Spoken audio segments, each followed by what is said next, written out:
Бұл адам ағзасының ең тылсым мүшесі. Біздің болмысымызды қалыптастыратын мүше. Ол бізге қатысты дүниенің бәрін бақылайды. Және білетін нәрсемізді түгелі есте сақтайды. Құпия ойлар мен естеліктерден бастап, күнделікті дағды мен эмоцияға дейін мидың құзырында.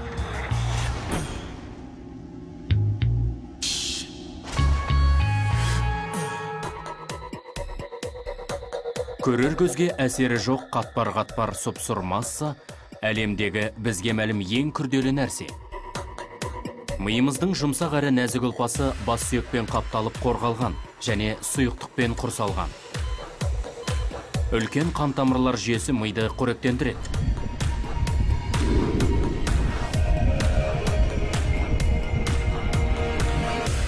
Шын мәнінде бұл ағзаның энергияны ең көп қажет ететін мүшесі. Ми қабылданатын калорияның шамамен 5-тен 1 бөлігін пайдаланады.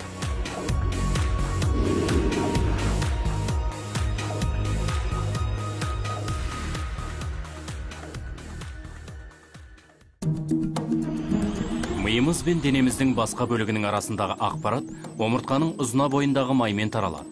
Ол жұлын деп аталады. Біздің миымыз түрлі қызметтер атқаратын бірнеше бөліктен тұрады. Мидың 3 негізгі бөлігі бар. Ми бағынасы, миышық және бас миы. Жұлынның мимен жалғасатын жері ми бағанасы деп аталады. Мұнда ағза тіршілігін қамтамасыз ететін процестер жүреді. Бұл миға дененің саналы ойлауды қажет етпейтін қимылдарын бақылауға және реттеуге мүмкіндік береді. Мысалы, ас қорыту, дене қызуы және ұйқы.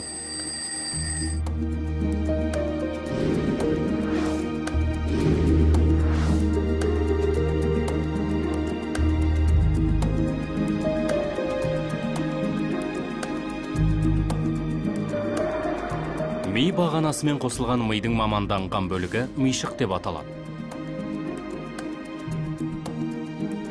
Бұл мидың екінші үлкен бөлігі. Ол дененің тепе-теңдігі мен сымбатын сақтау үшін бұлшық еттердің қызметін үйлестіреді. Ми денеміздің бақылау орталығы ретінде мынадай әрекеттер жасауға мүмкіндік береді: ойлау, оқу және сезу. Мұндай өте үлкен процесс мидың ең үлкен бөлігі бас миында жүреді.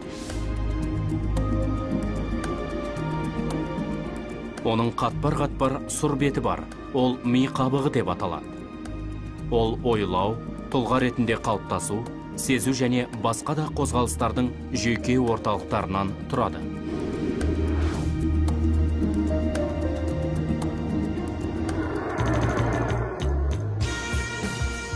Адамның ми қызметінің жоғарғы процестері қандай екендігі күні бүгінге дейін жұмбақ күйінде қалып отыр. Ғасырлар бойы ғалымдар миды пайдалану арқылы ми құрылысын түсінуге тырысып келеді. Ал бұл біз туралы бар шындықты ашатын ізденіс.